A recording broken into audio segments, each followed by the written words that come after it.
வேளையிலும் நம்ம அனைவரும் கர்த்தருடைய கிருபையினால் அவருடைய பிரசன்னத்தில் வந்திருந்து கர்த்தரை ஆராதிக்க தேவன் தந்த அருமையான நேரத்திற்காய் தேவனை நான் ஸ்தோத்திரிக்கிறேன். இன்றைக்கும் நம்ம பயபக்தியோடு ஆண்டவருடைய பாதத்தில் காத்திருக்கும் பொழுது இந்த மாலை வேளையிலே தேவாவியானவர் தாமே தெளிவாக நம்ம ஒவ்வொருவரோடும் கூட அவர் இடைப்பட போகிறார். கர்த்தர் இன்றைக்காக இந்த மாலை வேலைக்காக நமக்கு வைத்திருக்கிற வார்த்தை அது ஒரு விசேஷித்த வார்த்தை. காரணம் என்னவென்று நம்ம கேட்போமானால், இந்த பூமியில ஒவ்வொரு நாளும் வாழ்ந்து கொண்டிருக்கிற நம்ம ஒவ்வொருத்தருடைய வாழ்க்கையிலும் மற்ற அநேக மனுஷரோடு நம்ம இடைப்படுகிறோம். அது விசுவாசிகளானாலும் அல்லாமல் இருந்தாலும், ஒரு கடைக்கு போகிறோம், இல்லைன்னா ஒரு பப்ளிக் ஒரு இடத்துக்கு போகிறோம், ஒரு பயணத்துக்கு போகிறோம், தெரிந்தவர்கள் தெரியாதவர்கள் ஆகிய அநேக ஜனங்களோடு பழக வேண்டிய சூழ்நிலைக்குள் நம்ம இருக்கிறோம். அக்கம் பக்கத்தில் இருக்கிறவங்க, ஸ்கூலில் படிக்கிறவங்க, காலேஜ் படிக்கிறவங்க, இப்படிப்பட்ட அநேகரோடு நம்ம பழகும் பொழுது, நம்ம பேசும் பொழுது நம்மை குறித்து தேவன் வைத்திருக்கிற ஒரு அருமையான ஒரு திட்டம் உண்டு. கர்த்தர் ஒரு பெரிய எதிர்பார்ப்பை வைத்திருக்கிறார். ஆகையால் இப்படிப்பட்ட தேவாலயத்தில் எல்லாம் வந்து ஆராதிக்கும் பொழுது நம்ம தேவனை பாடி ஆராதிக்கிறோம், துதித்து ஆராதிக்கிறோம், அதெல்லாம் நம்ம செய்கிறோம். ஆனால் வெளி உலகத்திற்குள் நம்ம செல்லும் பொழுது அதே ஆராதனையின் வாழ்க்கை உடையவர்களாக மற்றவர்களுக்கு முன்பதாக நம்ம நிற்கிறோமா என்ற ஒரு காரியத்தை ஆண்டவர் அங்க பார்க்கிறார். அப்படி என்று சொன்னால் அங்க போய் அல்லேலூயா பிரைஸ் தி லார்ட் சொல்றோமாங்கிறதல்ல, மற்றவர்களுக்கு இடையில நம்ம பழகும் பொழுது, நம்ம நடக்கும் பொழுது ஆராதனைக்குரியவர்களாக நம்ம அந்த இடத்துலையும் நம்ம தேவனை பயந்து நம்ம நிற்கிறோமா? இதுதான் கர்த்தர் நம்ம ஒவ்வொருத்தரையும் குறித்து வைத்திருக்கிற எதிர்பார்ப்பு. தேவன் நல்ல ஒரு வேலை தருவார், நல்ல கம்பெனியில ஒரு பொசிஷனை ஆண்டவர் தருவார், அநேக நம்மை மதிக்கத்தக்க விதத்தில் கர்த்தர் நம்மை வைப்பார். இவைகளெல்லாம் கர்த்தர் தரும்பொழுது இதை வெறும் ஒரு ஆசீர்வாதமாக கண்டு நடக்காமல் அதற்குள் கர்த்தர் வைத்திருக்கிற ஒரு உத்தரவாதம் என்பது ஒன்று உண்டு. அந்த உத்தரவாதம் ஒரு விசுவாசியினுடைய வாழ்க்கையில் அது எப்படி இருக்க வேண்டும்? ஏன் இந்த வார்த்தையை ஆண்டவர் தருகிறார்னா, வெளியில் இருக்கிற கர்த்தரை அறியாதவர்களுக்கும் இங்கே உள்ளே இருந்து கர்த்தரை அறிந்து ஆராதிக்க வந்திருக்கிற உங்களுக்கும் எனக்கும் இருக்க வேண்டிய ஒரு பெரிய வித்தியாசத்தை என் தேவன் இன்றைக்கு மாலையில் எடுத்து காண்பிக்க விரும்புகிறார். அது நம்ம வாழ்க்கையில உண்டா என்பதை சற்று நம்ம சோதித்து பார்ப்போம். உங்க வேதாகமத்தில் எபிரேயர் 12வது அதிகாரம் அதனுடைய 14வது வசனம் கொஞ்சம் எடுப்பீங்களா? எபிரேயர் 12வது அதிகாரத்தினுடைய 14வது வசனம். யாவரோடும் சமாதானமாய் இருக்கவும், யாவரோடும் சமாதானமாய் இருக்கவும், பரிசுத்தம் உள்ளவர்களாய் இருக்கவும், பரிசுத்தம் உள்ளவர்களாய் இருக்கவும் நாடுங்கள். பரிசுத்தம் இல்லாமல் ஒருவனும் கர்த்தரை தரிசிப்பதில்லையே. கர்த்தரை தரிசிப்பதில்லையே. எவ்வளவு தெளிவான ஒரு வார்த்தை பார்த்தீங்களா? அந்த பார்த்தீங்களா முதல் வரி, யாவரோடும் சமாதானமாய் இருக்கவும். அப்படின்னா இன்னைக்கு மாலையில அமர்ந்திருக்கிற அத்தனை பேரும் நம்ம வாழ்க்கையில ஒரு மனுஷன் கிட்ட கூட ஒரு எதிர்ப்புள்ளவர்களா நம்ம இருக்கக்கூடாது. அதற்காக நீங்கள் பரிசுத்தம் உள்ளவர்களா இருக்கவும் நீங்கள் நாடுங்கள். அப்படின்னா யாராவது ஒருத்தர் என்கிட்ட சரியில்லாம இருந்தா கூட, என்கிட்ட தவறா பேசினா கூட நான் அவரிடம் சமாதானமாய் போக வேண்டும். இன்றைக்கு மாலையில் இந்த வார்த்தையை நம்ம வேதாகமத்தில் நம்ம பார்க்கும் பொழுது நம்மளுடைய எத்தனை பேருடைய வாழ்க்கையில் இது உண்மைன்னு நம்மளால சொல்ல முடியும். எல்லார்கிட்டையும் சமாதானமாய் இருக்க நான் நாடுகிறேன் என்று உண்மையாக ஒரு மனுஷனுடைய வாழ்க்கையில் அப்படி இருக்க முடியவே முடியாது. யாரையாவது 1-2 பேரையாவது நம்ம வெறுக்கிறவர்களாக தான் நம்ம இருப்போம். நம்ம வாழ்க்கையில் அப்படிப்பட்ட சூழ்நிலைகளில் கடந்து வந்திருப்போம். ஆனால் இன்றைக்கு கர்த்தர் தருகிற அழைப்பு, அருமையான தெய்வ ஜனமே, சபையின் மக்களே, தேவனை ஆராதிக்க வந்திருக்கிற தெய்வ ஜனத்திற்கும் வெளியில் இருக்கிற மற்ற ஜனத்திற்கும் இருக்க வேண்டிய பெரிய வித்தியாசம் என்னவென்றால், தேவ ஜனமாக இருக்கிற நீங்களும் நானும் யாவரோடும் சமாதானமாய் இருக்கவும். ஹல்லேலூயா. கரங்களை உயர்த்தி ஒரு நன்றி சொல்லிடலாமா? அருமையான தெய்வ ஜனமே, யாவரோடும், மற்றவங்க உங்ககிட்ட வந்து சமாதானமாய் இருக்க மாட்டாங்க, ஆனா நீங்க வந்து அவங்க கிட்ட சமாதானமாய் இருக்கிறதுக்கான முயற்சி நீங்க எடுக்கணும். இங்கிலீஷ்ல பாத்தீங்கன்னா, make every effort to live in peace with one another. உன்னுடைய முயற்சி இருக்கணும். இங்க வந்து நீங்க நாடுங்கள்னு போட்டிருக்கு தமிழ்ல. தட் மீன்ஸ் அதுக்காக ஒரு எதிர்பார்ப்பை வைத்துக்கொள் என்பது அர்த்தம். ஆனால் இன்றைக்கு நீங்கள் நான் செய்ய வேண்டிய காரியம், மற்றவர்களோடு கூட சமாதானமாய் நடந்து கொள்ள நாம் எடுக்கிற முயற்சி எம்மாத்திரம் என்பதை தேவன் அதை கணக்கு போட்டு பார்க்கிறார். இங்க தேவாலயத்தில் வந்து ஆராதிக்கிற நம்ம ஒவ்வொருத்தரும் கணக்கு கொடுக்க வேண்டிய நாள் ஒன்று வரும். நான் எவ்வளவு தூரமாய் பிறனை நான் நேசித்து பிறனுக்கு முன்பதாய் சாந்தமாய் நடந்து மற்றவர்களுக்கு முன்பதாய் என்னை நான் தாழ்த்தி இருக்கிறேன் என்று சொல்லி. ஒருவேளை அப்போஸ்தலனாகிய பவுல் சொல்லுகிற ஒரு வசனம் உண்டு. நீங்க காலையில நாங்க கார்ல வரும்பொழுது நாங்க நிறைய காரியங்கள் பேசும்போது அதையும் ஒரு வசனமாக பேசினோம். 1 பேதுரு 3வது அதிகாரம் அதனுடைய 15வது வசனம். நேற்றைய தினத்தில் கர்த்தர் என்னோடு இடைப்பட்ட ஒரு வார்த்தை அது. 1 பேதுரு 3வது அதிகாரம் அதனுடைய 15வது வசனம். அங்க பார்த்தீங்கன்னா, கர்த்தராகிய கர்த்தராகிய தேவனை உங்கள் இருதயங்களில் பரிசுத்தம் பண்ணுங்கள்.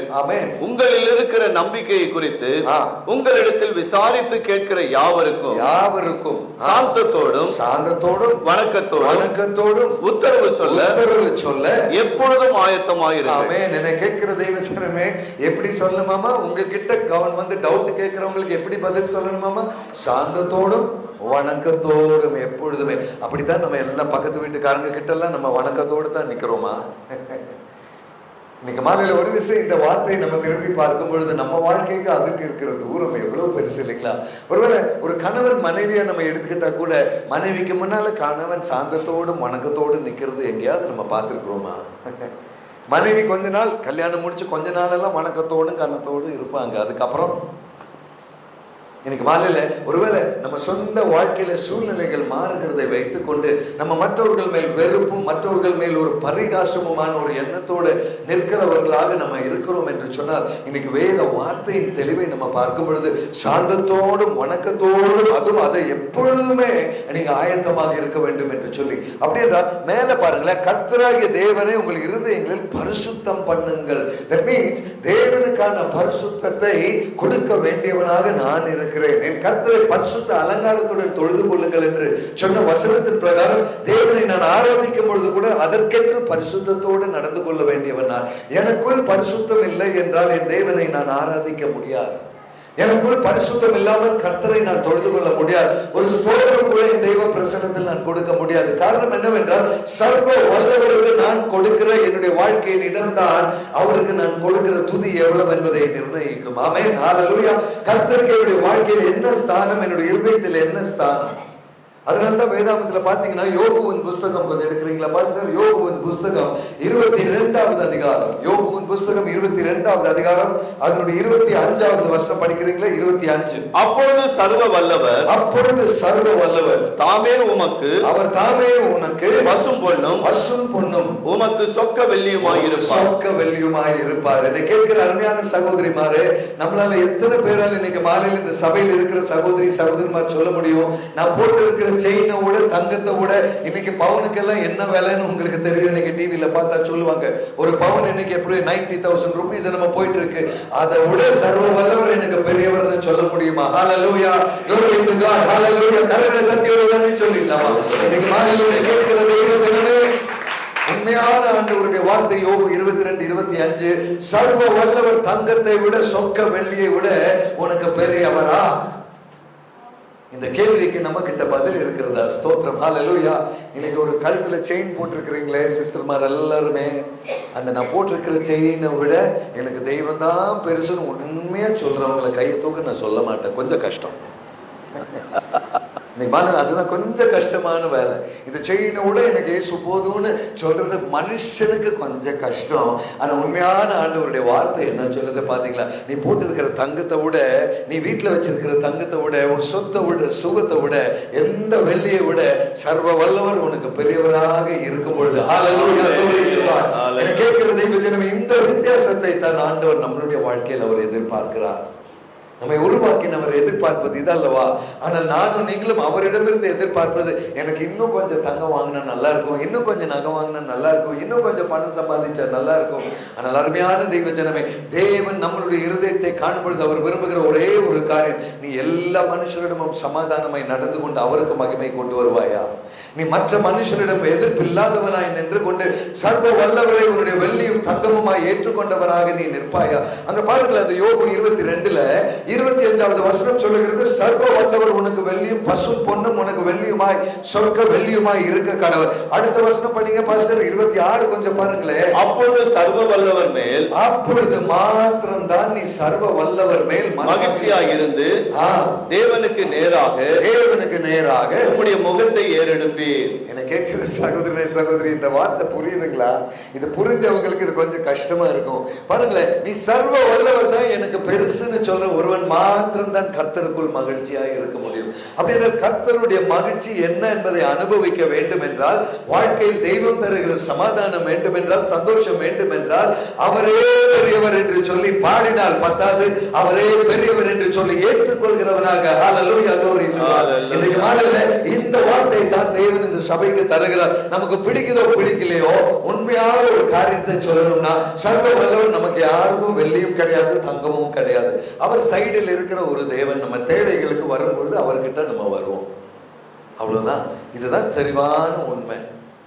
இப்படித்தான் நான் தேவ பிரசன்னத்துல வருவேன். எனக்கு ஒரு பிரச்சனை வந்தா என் ஜெபம் ஜாஸ்தி, என் குடும்பத்துக்குள்ள ஒரு சோதனை வந்தா என்னுடைய உபவாசம் ஜாஸ்தி, என் கணவனுக்கு ஒரு பிரச்சனை, என் குழந்தைக்கு ஒரு பிரச்சனை, பாஸ்டர் ஜெபிங்க, பிரதர் ஜெபிங்க, நான் ஜெபிக்கிறேன், நான் காணிக்க போடுறேன், நான் நேர்த்தி எடுக்கிறேன், நான் இவ்வளவு காணிக்க போடுறேன், அப்படி பண்றேன், இப்படி பண்றேன். இதெல்லாம் ஒரு தேவையை சந்திக்க கர்த்தரை நோக்கி நம்ம அழுதுட்டு வருகிற நாட்கள், நம்மளுடைய வாழ்க்கையின் பிரச்சனை நாட்கள். உனக்கு எல்லாம் நல்லா இருக்கும் பொழுது சர்வ வல்லவரே, மற்ற எல்லாத்தையும் விட நீரே பெரியவர் என்று சொல்லுகிற ஒருவராவது நம்ம இருக்கிறோமா? இன்றைக்கு நம்ம மனசாட்சியை தொட்டு ஒரு விசை தேவ வசனத்துல பார்க்க முடியுமா? ஆண்டவரே, நீங்களே எனக்கு வெள்ளியை விட, தங்கத்தை விட, இந்த உலகத்தில் இருக்கிற வேற எதையும் விட நீர் பெரியவர் என்று உண்மையாக என்னால சொல்லக்கூடிய நிலைமையில நான் இருக்கிறேன்.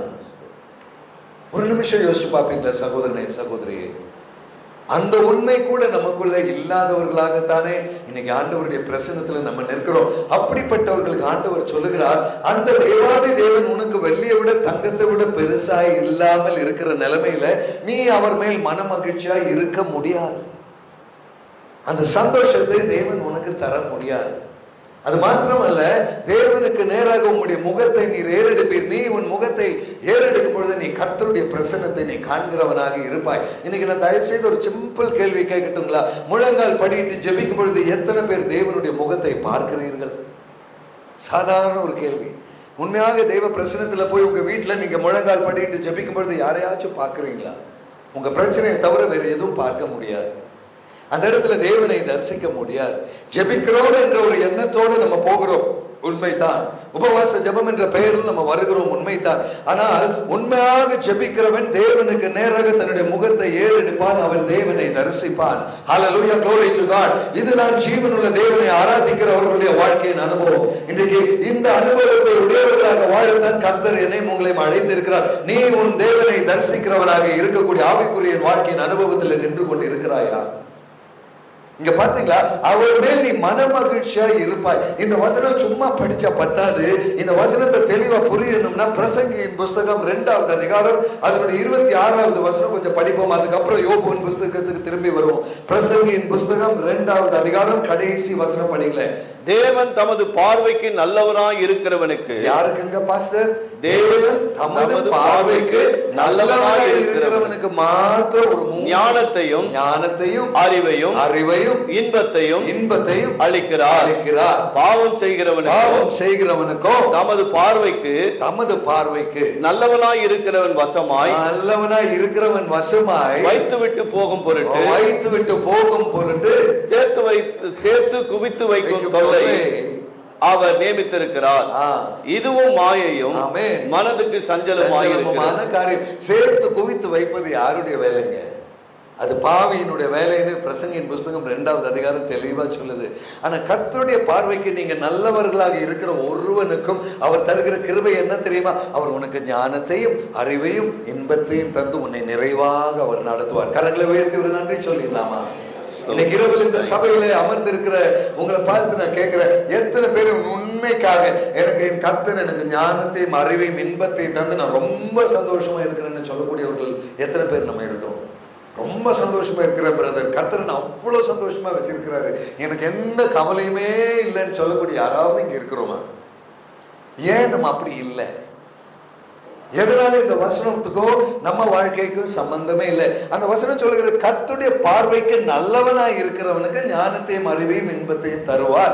அப்படி என் கர்த்தருடைய பார்வைக்கு நான் நல்லவனாய் இருந்திருந்தால், நான் பரிசுத்தனாய் இருந்திருந்தால், நான் உண்மையுள்ளவனாய் இருந்திருந்தால், நான் பிறரோடு சமாதானமாய் நடந்திருந்தால், மற்ற மனுஷரை போல் அல்லாமல் வித்தியாசமான வாழ்க்கையை நான் வாழ்ந்திருந்தால், அவர் எனக்கு அந்த ஞானத்தையும் அறிவையும் இன்பத்தையும் அவர் தந்திருப்பார். ஆனால் இன்றைக்கு அது பெறாமல் இருக்கிறதுக்கு காரணமே கர்த்தருடைய பார்வை நல்லவன் என்று சொல்லக்கூடிய அளவுக்கு என் வாழ்க்கையில் அந்த பரிசுத்தம் இல்லை என்ற காரணத்தை நாம் தாழ்மையோடு ஒவ்வொருத்தரும் தெய்வ பிரசன்னத்தில் ஒத்துக்கொள்ள முடியுமா? தெய்வ ஜனமே, அவருடைய பார்வையில் ஒரு நல்லவன் என்று சொல்லிக் கூடக்கூடிய அளவுக்கு நான் வாழவில்லை. என்னுடைய வார்த்தைகளில் அந்த தெளிவில்லை, என் பேச்சில தெளிவில்லை, என் செயல்ல தெளிவில்லை, என்னுடைய எண்ணங்கள்ல தெளிவில்லை, என் ஜெப வாழ்க்கையில கூட அந்த தெளிவில்லை. கர்த்தர் பார்வைக்கு நல்லவனாய் இருந்தால் எனக்கு ஞானத்தையும் அறிவையும் இன்பத்தையும் தந்திருப்பார்.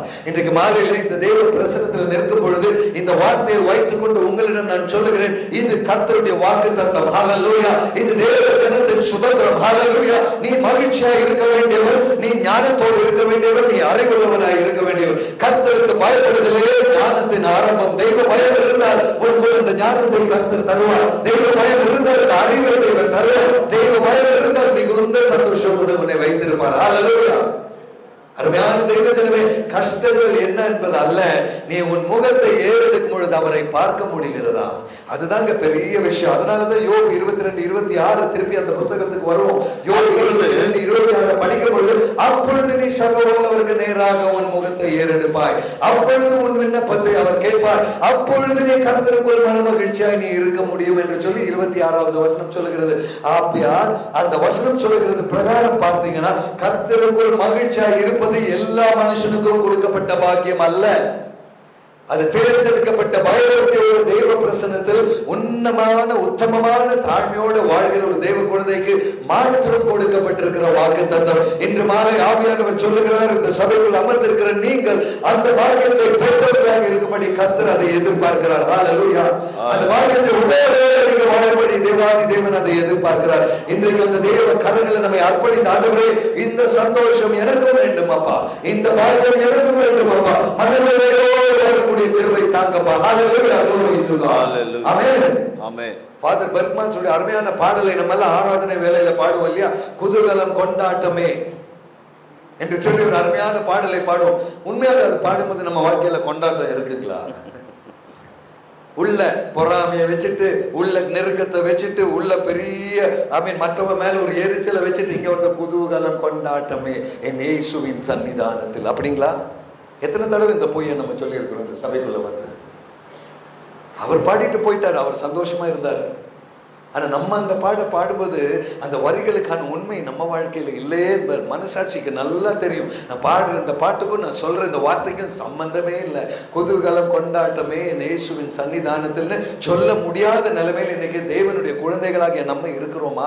அப்படி என்றால் அந்த தேவன் எனக்கு தந்திருக்கிற ஐஸ்வர்யம் என்ன, என்ன கிருபைகளை நான் அந்த தேவனிடத்திலிருந்து பெற்றிருக்கிறேன். ஏன் இந்த பொய்யெல்லாம் இந்த பாட்டுல நான் பாடுறேன்?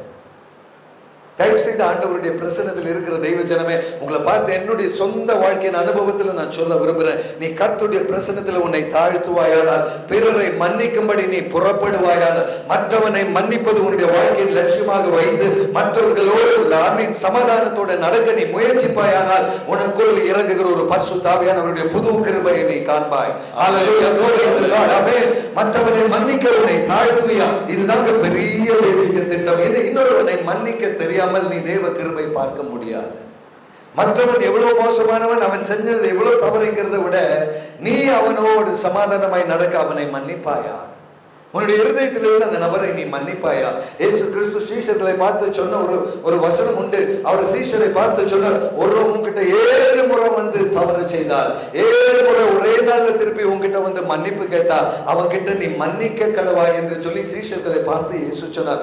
ஒரே நாளில் 7 தடவை ஒருத்தன் வந்து தப்ப செய்துட்டு 7 தடவை மன்னிப்பு கேட்டா நீ மன்னிக்க கடமையுள்ளவன் என்பதை இயேசு கிறிஸ்து தெளிவாக சீஷர்களுக்கு சொல்லிக் கொடுத்த வார்த்தை. லூக்கா சுவிசேஷம் 17வது அதிகாரம் அதனுடைய 4வது வசனத்தை உங்க வேதாகமத்துல பாருங்களேன். இயேசு கிறிஸ்து என்ன சொன்னார்? லூக்கா 17:4வது வசனம். Glory to God. Hallelujah.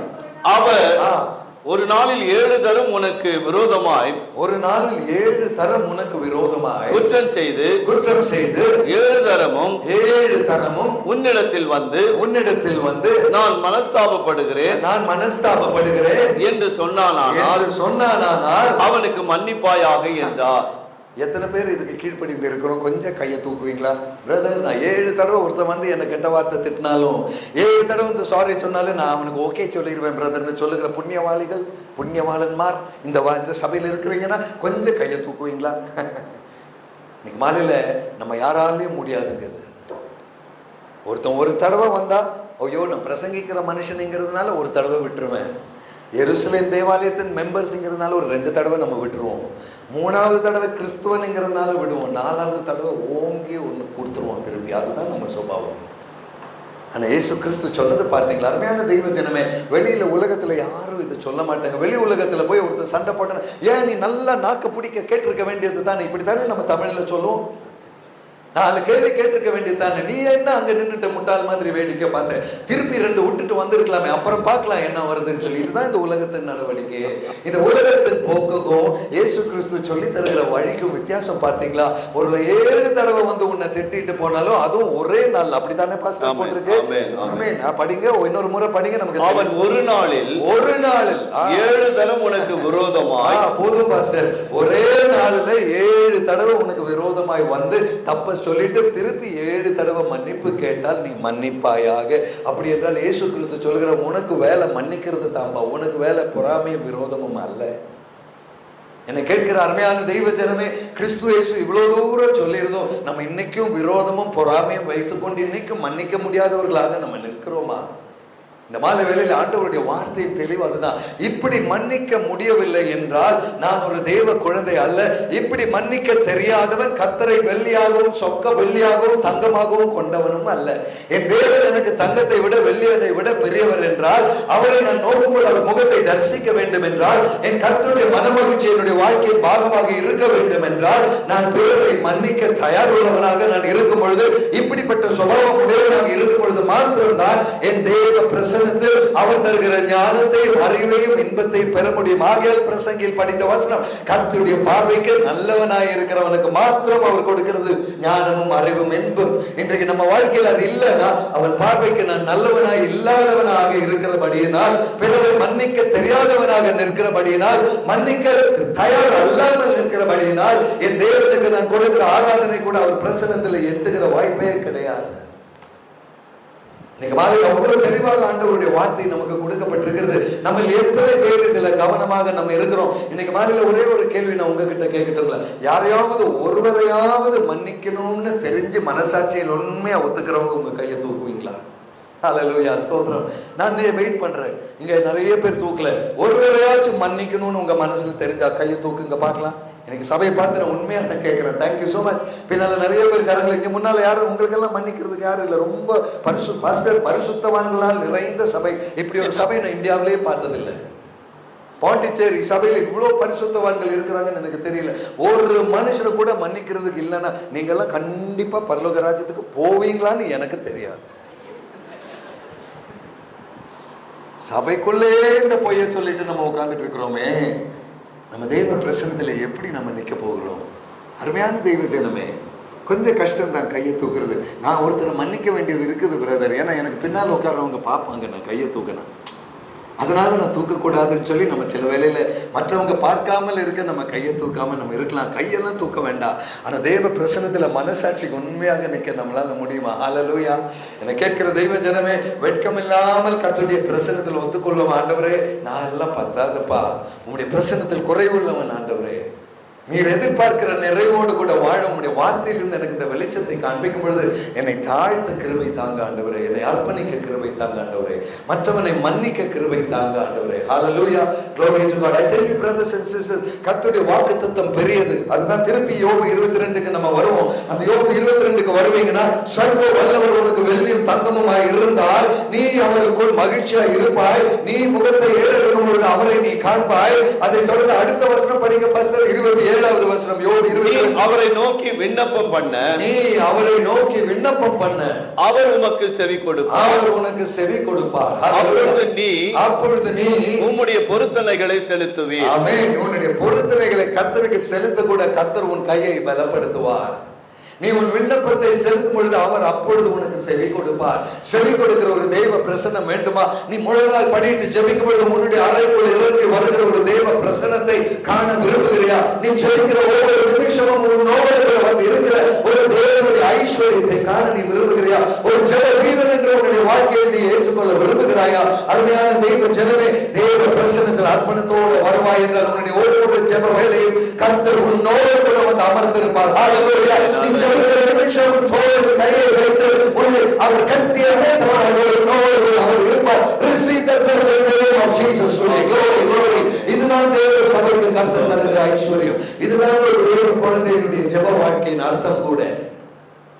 அருமையான தெய்வ ஜனமே, அந்த ஜெபத்தை விண்ணப்பத்தை அப்பொழுதுதான் அவர் கேட்பார். அடுத்த வசனம் பாருங்களேன், 28வது வசனம் பாருங்க. நீர் ஒரு காரியத்தை நிர்ணயம் பண்ணினால், நீ ஒரு காரியத்தை நிர்ணயம் பண்ணினால் அது உமக்கு நிறைவேறப்படும். ஹல்லேலூயா. ஒரே நிமிஷம் பாஸ்டர், எத்தனை பேர் மனசுல ஆசையை வச்சுட்டு இன்னைக்கும் நிறைவேறாம உட்கார்ந்து இருக்கிறீங்க? இப்ப கையை தூக்க நான் சொல்ல மாட்டேன், எல்லாரும் தூக்கிடுவீங்கன்னு தெரியும். நீ ஒரு காரியத்தை நிர்ணயம் பண்ணினால் அது உனக்கு நிறைவேற கர்த்தர் செய்வார். அருமையான சகோதரி சகோதரி, நான் சொல்றேங்க, வாழ்க்கையில ஆசைகளை வைத்து விருப்பங்களை வைத்து ஜெபித்து ஜெபித்து மற்றவங்க கிட்ட கூட சொல்ல முடியாம மனசுக்குள்ள விருப்பங்களை வைத்து தேவன் எனக்கு செய்வாரா, கர்த்தர் செய்வாரா, செய்யாமல் இருப்பாரா? நிறைய பேர் சாட்சி சொல்றாங்களே, நிறைய பிரசங்கம் சொல்றாங்களே, நிறைய வாக்குத்தத்தம் இருக்கு, ஆனா என் வாழ்க்கையில நடக்கலையே சொல்லி உட்கார்ந்து இருக்கிற தேவனுடைய மகனே மகளே, இன்றைக்கு மாலையில கர்த்தர் சொல்லுகிறார், உன்னுடைய தேவன் ஜீவனுள்ள தேவன், அவரால் கூடாத காரியம் ஒன்றுமில்லை. கூடாத ஒன்றுமில்லை என்று சொல்லுகிற ஒரு தேவனை நீ ஆராதிக்கிறாய் என்றால் அந்த கூடுகிறவர் செய்கிறதை பெற்றுக்கொள்ளக்கூடிய வாழ்க்கையின் தெளிவு உன்னிடம் இருக்க தேவை இருக்கிறது. ஆமென், ஹல்லேலூயா. கூடாதது ஒன்றுமில்லையே, என் தேவனால் கூடாதது ஒன்றுமில்லை, எத்தனை தடவை பாடி இருக்கிறோம், அது உண்மைதாங்க. ஆனால் அவர் செய்தாலும் பெறக்கூடிய வாழ்க்கை எனக்கு இல்லைன்னு ஒரு புதுப்பாட்டு இன்னைக்கு எழுத வேண்டிய நிலைமையில நம்ம இருக்கிறோம். அவர் தந்தாலும் நம்ம பெற்றுக்கொள்ள முடியாத நிலைமையில நம்ம வாழ்க்கை இருக்கிறது. அதனாலதான் யோபு 22:28 சொல்லுகிறார், நீ ஒரு காரியத்தை நிர்ணயம் பண்ணுவாய், அதை அவர் உனக்கு வர செய்வார். அது மாத்திரமல்ல பாஸ்டர், கீழே உன்னுடைய பாதைகளில் வெளிச்சம் பிரகாசிக்கும். உன்னுடைய பாதைகளில் வெளிச்சம் பிரகாசிக்கும். நீ ஒரு காரியத்தை செய்கிற, உங்க குழந்தைக்கு ஒரு அட்மிஷனுக்கு போறீங்களா, கர்த்தர் அந்த வாசலை திறந்து தருவார். ஹல்லேலூயா, glory to God.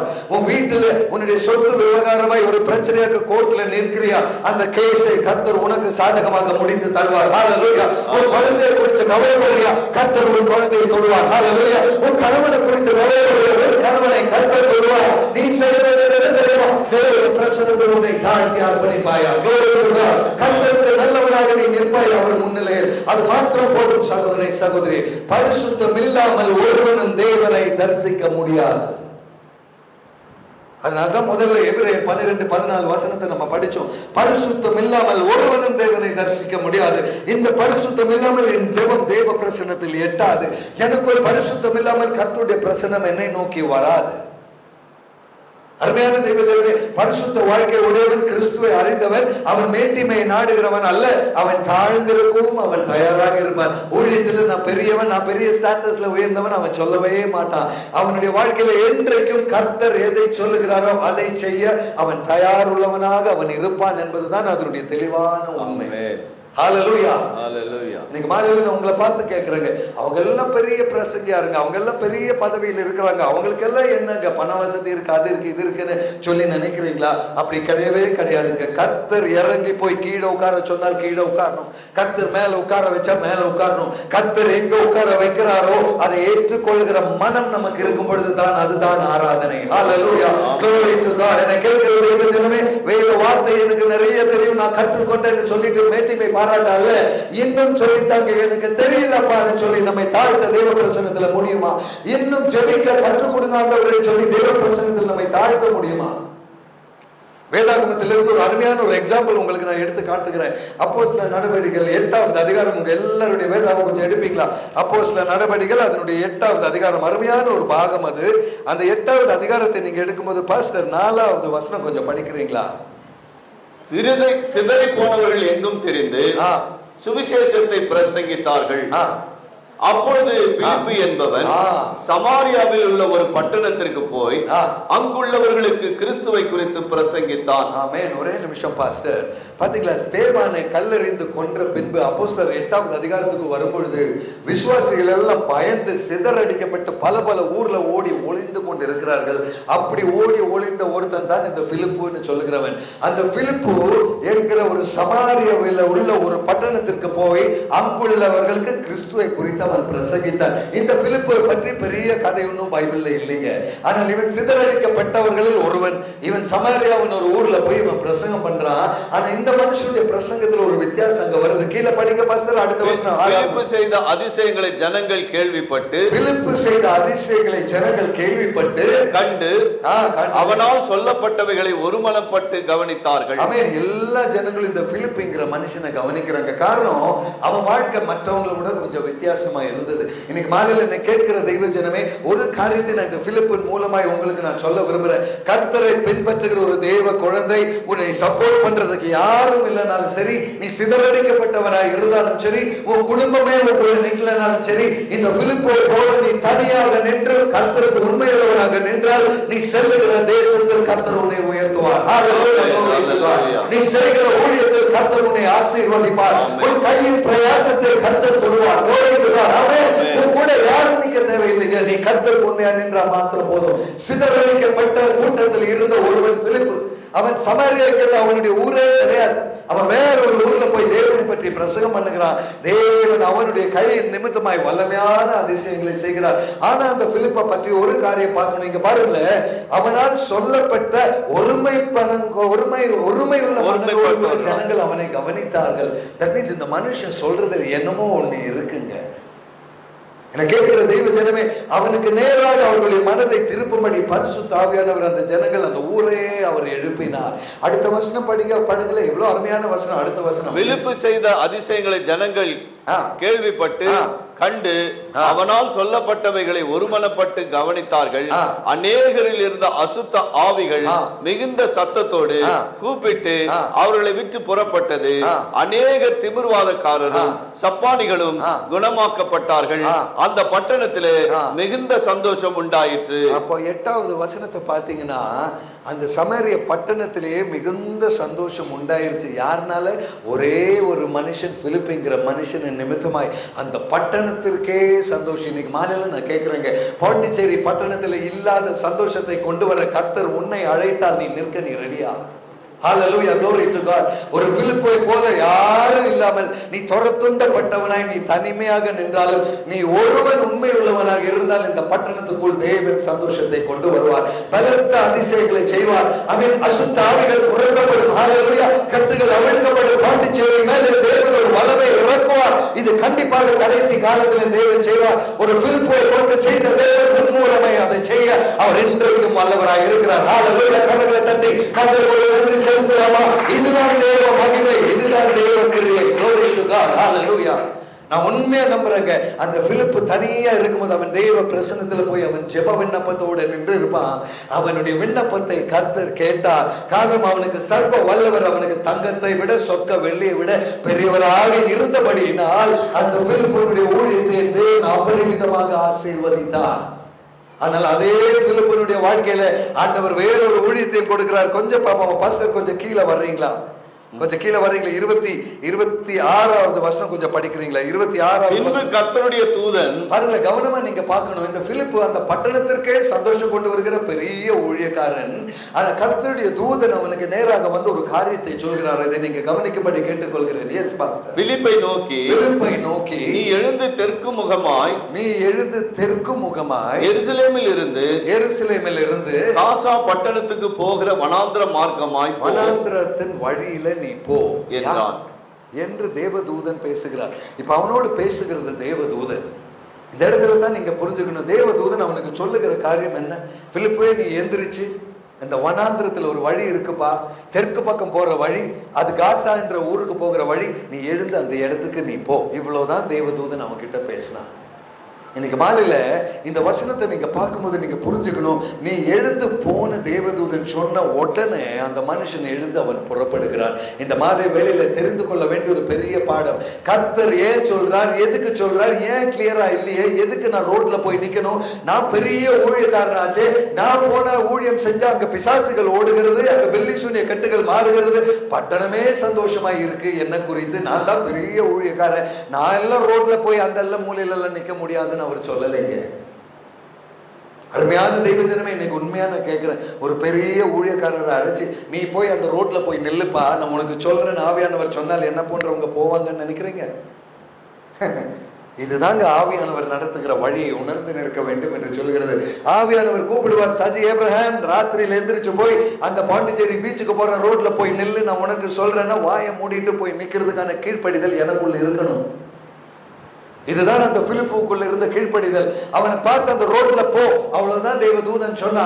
அடுத்த வசனம் படிங்க பாஸ்டர். அந்தபடியே அவன் எழுந்து போனான். ஒரே நிமிஷங்க, தேவதூதன் சொன்ன ஒரு நிமிஷம் தான். எதுக்கு போகணும், யாரை பார்க்கணும், என்ன பார்க்கணும், அவன் கேள்வியே கேட்கலீங்க. அந்தபடியே அவன் எழுந்து போனான். இன்னைக்கு இந்த கீழ்ப்படிதல் நம்ம வாழ்க்கையில வருமா? ஓ பாஸ்டர், ஆண்டவர் எனக்கு தெளிவு கொடுத்தா நான் செய்யறேன், எனக்கு ஒரு அடையாளம் காமிச்சா நான் செய்யறேன், கர்த்தர் எனக்கு ஏதோ ஒரு அடையாளம் காமிக்கணும் அப்படின்னா நான் செய்யத்தாயா? கர்த்தர் எனக்கு எப்படியாவது ஒரு வித்தியாசத்தை காண்பிக்கணும், இல்லைன்னா நான் செய்யல. இது தேவ சத்தமா இல்லையான்னு எனக்கு எப்படி தெரியும்னு 150 கேள்வி கேட்கிற நம்ம எப்படி கர்த்தரால் பயன்படுத்த முடியும்? ஒரு தேவ தூதன் வந்து சொல்றான் எழுந்து போப்பான்னு சொன்ன உடனே அவன் எழுந்து போகிறான். இது அப்போஸ்தலர் 8வது அதிகாரத்தை நம்முடைய வேதாகமத்தில் கொடுக்கப்பட்டு இருக்கிறது எதற்கு தெரியுமா? அந்த பிலிப்புவினிடம் இருந்த கீழ்ப்படிதல் உன் வாழ்க்கையில் கர்த்தர் எதிர்பார்க்கிறார். ஹல்லேலூயா. கரங்களை நன்றி சொல்லிடலாமா? glory to God. என்னை கேட்கிற சகோதரி சகோதரி, அதே கீழ்ப்படிதலை கர்த்தர் எதிர்பார்க்கிறோம். சூழ்நிலை எவ்வளவு மோசமா இருக்கட்டும், உன்னை சுற்றி இருக்கிறது எப்படி நல்லதோ கெட்டதோ இருக்கட்டும், அதெல்லாம் பரவாயில்ல. கர்த்தர் ஒரு காரியத்தை செய்ய சொன்னால் கேள்வி கேட்காமல் செய்ய நீ தயார் உள்ளவனாக நீ இருக்கிறாயா? அவ்வளவுதாங்க. கர்த்தருக்கு அது தெரிஞ்சா போதுங்க. படிக்க பாஸ்டர் கீழே. அப்பொழுது எத்தியோப்பியருடைய ராஜஸ்திரியாகிய கந்தகை என்பவளுக்கு மந்திரியும் அவளுடைய பொக்கிஷங்களுக்கு எல்லாவற்றிற்கும் தலைவனுமாய் இருந்த எத்தியோப்பியனாகிய ஒருவன் பணிந்து கொள்ளும்படி எருசலேமுக்கு வந்திருந்து ஊருக்கு திரும்பி போகும்போது தான் ரதத்திலே உட்கார்ந்து ஏசாயா தீர்க்கதரிசியின் ஆகமத்தை வாசித்துக் கொண்டிருந்தான். ஆவியானவர், நீ போய் அந்த ரதத்துடனே சேர்ந்து கொள் என்று பிலிப்புடனே சொன்னார். ஒரே நிமிஷம், இந்த வசனத்தை இப்படி படிக்கிறீங்களே, முதல்ல யாருங்க பிலிப்பு கிட்ட பேசினது? தூதன் பேசினார். இப்போ யார் பேசுறாரு? ஆவியானவர், தூதன் அல்ல. இந்த இடத்துல இந்த வித்தியாசத்தை நீங்க கவனிக்கணும். ஆவியானவர் பிலிப்புக்கு சொல்றார், நீ போய் ரதத்திற்கு பக்கத்துல நில்லு. இந்த இடத்துல நீங்க புரிஞ்சுக்கணுங்க, தேவனோடு கூட நீ தனிப்பட்ட முறையில உன்னுடைய அறையில் நீ இருக்கும் பொழுது உன்னோடு கூட பேச தூதர்களை அவர் அனுப்புவார். நீ நடு ரோட்ல பப்ளிக்ல நிற்கும் பொழுது தூதன் உன்கிட்ட இறங்கி வர மாட்டான், அந்த இடத்துல ஆவியானவர் இறங்கி வருவார். ஹல்லேலூயா, glory to God, ஆமென், ஸ்தோத்திரம். என்னை கேட்கிற தெய்வ ஜனமே, நீ தேவாலயத்தில் வந்து ஆராதிக்கும் பொழுது, உன்னுடைய வீட்டில் அமர்ந்து நீ ஆராதிக்கும் பொழுது உன் பக்கம் இறங்கி வருகிற தேவ தூதர்களை நீ பார்ப்பாய். ஹல்லேலூயா. I tell you brothers and sisters, நீ பார்ப்பாய். ஆனா உன் வேலை இடத்துல, உன்னுடைய ஆபீஸ்ல, உன்னுடைய பயணத்துல நீ நிற்கும் பொழுது உன்னோடு கூட ஆவியானவர் சிலரை பேசுவார். Glory, receive it in the name of Jesus. Amen. Receive it in the name of Jesus. அங்க இருக்கிற மற்றவர்களுக்கு தூதன் யாரு, ஆவியானது தெரியாது. ஆனா உனக்கு தெரியும் பரிசுத்த ஆவியானவர் என்ன சொல்கிறார் என்று. அந்த ஆவியின் சத்தத்தை கேட்க உன்னை ஒப்புக் கொடுப்பாயா தெய்வ ஜனமே? ஹல்லேலூயா. கரங்களை தட்டி கர்த்தருக்கு நன்றி செலுத்துகிறோமா? இதுதான் தேவ பொருளின் அடையாளம். இதுதான் ஒரு தேவ பொருளின் அடையாளம். ஆமென், ஹல்லேலூயா. அவன் அந்த வழியில புறப்பட்டு போறான். அப்பொழுது எத்தியோப்பியாவில் இருக்கிற ஒரு அதிகாரி வந்து எருசலேம்ல போய் தேவனை வணங்க போயிட்டு தேவாலயத்தின் பண்டிகைக்கு போயிட்டு அவன் திருப்பி வந்து கொண்டு ரதத்தில் உட்கார்ந்து ஏசாயாவின் தீர்க்கதரிசியை படிக்கிறான். அப்படின்னு இந்த இடத்துல ஒரு காரியம் நீங்க புரிஞ்சுக்கணுங்க. ரதம்னா இன்னைக்கு இருக்கிற கார் மாதிரி, அன்னைக்கு இருந்த கார் தான் ரதம். அது பெரிய அதிகாரி கையில் இருக்கிற பெரிய ரதம். அந்த ரதம் வர்ற ஸ்பீடுக்கும் தூதன் பேசின டைமுக்கும் கீழ்படுகிற ஊழியக்காரன் இல்லைன்னா அந்த டைமுக்கு போய் அந்த ரதத்துக்கிட்ட சேர முடியாது. அவன் உட்கார்ந்துட்டு 4 கேள்வி கேட்டு நேரத்தை வீணாக்குறா, கர்த்தரால் அவனை பயன்படுத்த முடியாது. என்ன கேட்கிற தெய்வ ஜனமே, தூதன் சொல்றா, அடுத்த வினாடி புறப்படுறா, அவன் போய் சேர்றதுக்கும் ரதம் வர்றதுக்கும் கரெக்டா ஆண்டவர் டைமிங் கொண்டு வருகிறார். இன்னைக்கு உங்களை பார்த்து நான் சொல்றேன், மற்றவனுடைய பிரச்சனைக்கு, மற்றவனுடைய தேவைக்கு கர்த்தர் செய்ய உன்னை அனுப்புவார். அவருடைய டைமிங் கரெக்டா இருக்கும். நீ கீழ்ப்படிய நீ தயாராக. கர்த்தர் சில வேலைகள் சில இடங்களில் உன்னை அனுப்புவார். ஏன் என்று கேட்காது, கீழ்ப்படுவதோடு செல்ல நீ தயாரா. ஹல்லேலூயா, glory to God. இதுதான் இந்த தெய்வீக எதிர்பார்ப்பு. இந்த பிலிப்பை பற்றி நம்ம வேதாகமத்தில் கொடுக்கப்பட்டிருக்கிறது இதை நாம் கற்றுக்கொள்ளத்தான். அவன் போகிறான். அந்த போன ஆவியானவர் என்ன சொல்றார் அதை மட்டும் படிங்க பாஸ்டர். ஆவியானவர், நீ போய் அந்த ரதத்துடனே சேர்ந்து கொள் என்றார் என்று பிலிப்புடனே சொன்னார். போது பாஸ்டர், ஆவியானவர் சொல்றார், நீ பிலிப்புவே நீ போய் அந்த ரதத்தின் பக்கத்துல சேர்ந்து கொள். நினைச்சு பாருங்களேன், இன்னைக்கு பாண்டிச்சேரியில் ஒரு பெரிய வெளியூர்ல இருந்து ஒரு பெரிய உங்க அம்பானி வர்றாருன்னு நினைச்சுக்கோங்களேன். அம்பானியுடைய கார் பக்கத்துல போய் நில்லுப்பா சஜி ஏப்ரம், அங்க ரோட்ல போய் நில்லுன்னா உடனே நான் போயிடுவேன்னு நினைக்கிறீங்களா? எவன் காருக்கோ பின்னால நான் ஏன் ஓடணும்? இதுவா ஊழியம்? இதுதான் நம்ம கேள்வி. யாரோ ரோட்ல போறான், அவன் கார் பின்னால ஓடுறதுக்கெல்லாம் கர்த்தர் சொல்ல மாட்டார். நம்ம நியாயம் சொல்லுவோம், நம்ம நிறைய லாஜிக் சொல்லுவோம், நம்ம நிறைய ரீசனிங் சொல்லுவோம். ஆனா பிலிப்பை பார்த்து ஆண்டவர் சொல்ற, பிலிப்பு யாருங்க? அந்த பட்டணத்திற்கே விடுதலை கொண்டு வந்த பெரிய ஊழியக்காரன். ஆமென். அந்த பட்டணமே சந்தோஷம் அடைந்தது. அவனை பார்த்தால் பிசாசுகள் பேய்கள் மிரண்டு ஓடும். ஆமென். அப்படிப்பட்ட பெரிய ஊழியக்காரன் இப்ப ஓடுறான். யாரதோ ரதத்துக்கு பின்னால போய் ஒண்ணுமில்லாத ஒரு மனுஷன் மாதிரி, ஒரு பிச்சைக்காரன மாதிரி ஒரு ரதத்துக்கு முன்னால. ஒரு காரியம் நான் சொல்றேங்க, இன்னொருத்தனுடைய ரதத்துக்கோ காருக்கோ பின்னால ஓடணும்னா அவனுக்கு ஸ்டேட்டஸ் கிடையாது, பிரஸ்டீஜ் கிடையாது, ஈகோ கிடையாது, நான் பெரியவன் என்ற எண்ணம் கிடையாது. ஆண்டவர் சொல்கிறதை செய்கிறதற்கு தன்னை சுயநலம் அல்லாதவன். அவன் சுயநலமற்றவன், அவன் தேவ கிருபை பெற்றவன். ஓ ஹalleluya. இன்னைக்கு நம்ம ஊழியத்துல எல்லாம் 4 பிசாசு ஓடிச்சு, 4 பேருக்கு சௌக்கியம் வந்துருச்சுன்னா ஒரு சைக்கிளுக்கு பின்னால பைக்குக்கு பின்னால போய் ஓடுனா ஓடுவோமா? ஐயோ, நாங்கள் இல்ல. அவனுக்கு வேணா அவன் எங்க கிட்ட வரணும் ஜெபத்துக்கு. நாங்கெல்லாம் பெரிய ஊழியக்காரர்கள். அவங்கெல்லாம் அப்பாயின்மெண்ட் கேட்டால் தான் கொடுப்போம். இன்னைக்கு சொன்னாங்க, பணம் கட்டினா பிசாசு போகுமாமா, 5000 ரூபாய் கொடுத்தா பிசாசு போகும், 10,000 ரூபாய் கொடுத்தா ஐஸ்வர்யம் வரும், 20,000 ரூபாய் கொடுத்தா என்ன சாங்டிஃபிகேஷனா, உங்களுக்கு பரிசுத்தமாக்கி விட்டுருவாங்க உங்களை. இதுதான் இன்னைக்கு நடக்கிறது இந்த உலகத்துல. தயவு செய்து என்னை கேட்கிற அருமையான தெய்வ ஜனமே, ஆண்டவருடைய பிரசனத்தில் நிற்கிற நம்ம இந்த கீழ்ப்படிதலுக்கும் நம்ம வாழ்க்கைக்கும் ஏதாவது சம்பந்தம் இருக்கான்னு கொஞ்சம் திரும்பி பார்க்க முடியுமா? பிலிப்பு என்ற மனுஷனை ஆவியானவர் சொல்லுகிற ரதத்தோட நீ ஒட்டி போ. அப்புறம் கீழே படிங்க பாஸ்டர். அப்பொழுது பிலிப்பு ஓடி போய் சேர்ந்து, அப்பொழுது பிலிப்பு, அவன் எதையுமே கேட்க மாட்டாங்க, அவன் ஒரு முட்டாளுங்க. அவன் பிலிப்பு ஓடி போய் சேர்ந்து, அவன் ஏசாயா தீர்க்கதரிசியின் ஆகமத்தை வாசிக்கிறதை கேட்டு, நீ வாசிக்கிறவைகளின் கருத்து உமக்கு தெரியுமா என்றான். நீ வாசிக்கிறதன் கருத்து உமக்கு தெரியுமா என்று அவன் கேட்டான். ஒரே நிமிஷம் பாஸ்டர் பாருங்களே, அந்த ரதத்தின் பக்கத்துல போகும்போது இந்த மனுஷன் உட்கார்ந்து சத்தமா படிக்கிறான் ஏசாயாவின் தீர்க்க தரிசனம். அது பிலிப்புக்கு தெளிவாக புரிஞ்சது, அந்த ஏசாயாவின் தீர்க்க தரிசனம். ஏன்னு கேட்டீங்கன்னா, அவன் எந்த வசனத்தை படிக்கிறானோ அந்த வசனத்தை படிச்சுட்டு இருக்கிற கரெக்ட் அந்த டைம்ல தான் ஆவியானவர் இந்த பிலிப்பு அங்க பக்கத்துல கொண்டு போறார். அந்த டைம்ல தான் பிலிப்பு வந்து சுவிசேஷத்தை பிரசங்கம் பண்ணுகிற மனுஷன். அவன் படிச்ச ஏசாயாவின் பாகத்தை கொஞ்சம் படிக்கிறீங்களா? கீழே எழுதி இருக்கு, படிங்க. எஸ். அப்பொழுது வாசிக்கிறதை கேட்டு, நீர் வாசிக்கிறது கருத்து உமக்கு தெரியுமா என்றான். அதற்கு அவன், அந்த எத்தியோப்பியன், எனக்கு தெரிவிக்காவிட்டால் அது எனக்கு எப்படி தெரியும்? ஒருவன் எனக்கு சொல்லி தராமல் எனக்கு அது எப்படி அது புரியும்? அப்படி நான் நினைச்சு பாருங்களேன் தெய்வ ஜனமே. அந்த எத்தியோப்பிய அதிகாரி இவ்வளவு தூரம் எருசலேம் வரைக்கும் போய் அவன் திருப்பி ரதத்துல தேவாலயத்துல போய் கர்த்தரை கும்பிட்டுட்டு, அந்த பைபிள்ல எழுதப்படவில்லை, ஆனால் வேத பண்டிதர்கள் சொல்வது, இந்த ஏசாயாவின் ஆகமத்தை அவன் எருசலேம் தேவாலயத்தின் வளாகத்திலிருந்து அவன் வாங்கி கொண்டு ஆசையா வாங்கிட்டு வந்திருப்பான். அவன் படித்து கொண்டே வர்றான். இவ்வளவு தூர பயணத்துல படிச்சு அவன் இங்க காசா பட்டணத்துக்கு வரும்பொழுது அவன் படிக்கிறத பாருங்களேன். அடுத்தது படிக்க பாஸ்டர். ஸ்தோத்திரம். ஆமென். ஏறி தன்னுடனே உட்காரும்படி அவனை வேண்டிக் கொண்டான். அவன் ஏறி நீ ரதத்துல உட்காருன்னு சொல்றாரு. அவன் வாசித்த வேத வாக்கியம் என்னவென்றால், அவர் ஒரு ஆட்டுக்குட்டியை போல அடிக்கப்படுவதற்கு கொண்டு போகப்பட்டார். மயிர் கத்திரிக்கிறவனுக்கு முன்பதாக சத்தமிடாத இருக்கிற ஆட்டுக்குட்டியை போல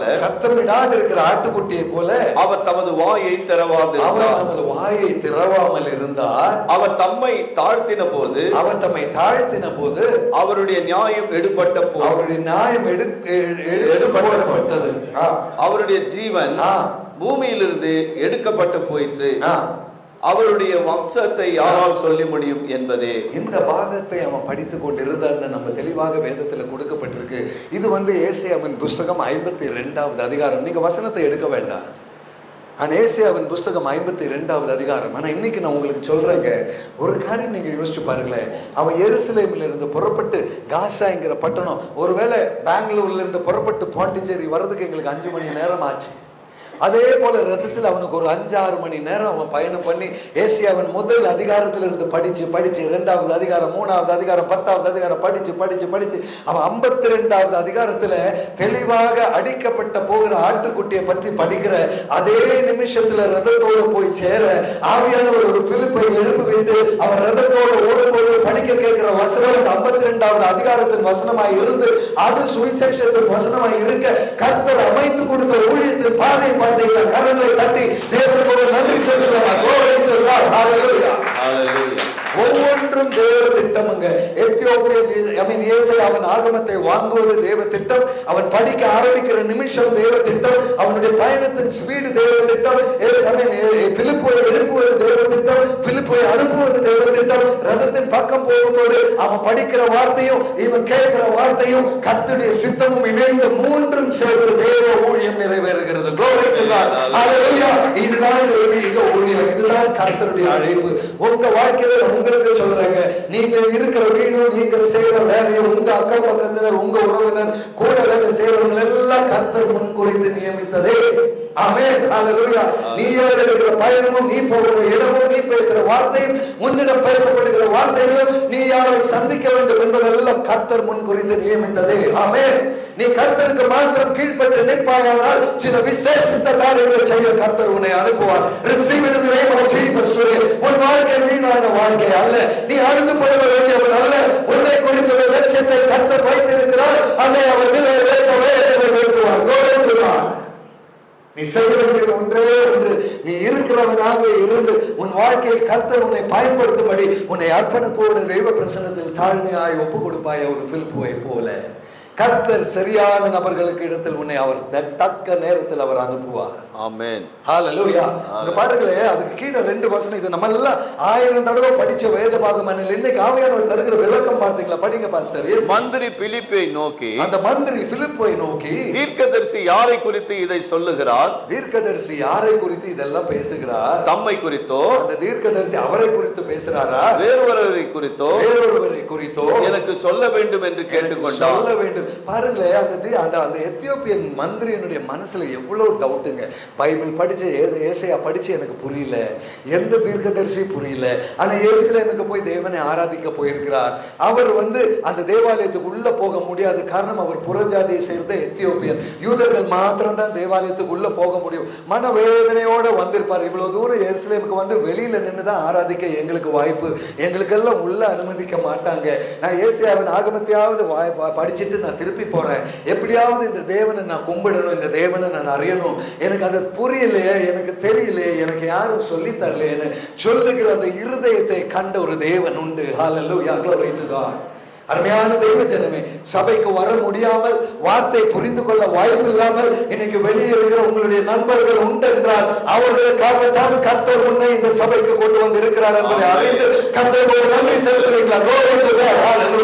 மற்றவர்களுடைய இருதயத்தை தொட, மற்றவர்களுடைய ரட்சிப்பை தர, அவர்களுக்கு புரியாத சில புதிர்களை சொல்லிக் கொள்ள கர்த்தருடைய ஞானத்தை, வருகையை, இன்பத்தை தருவார். Receive it in the name of Jesus.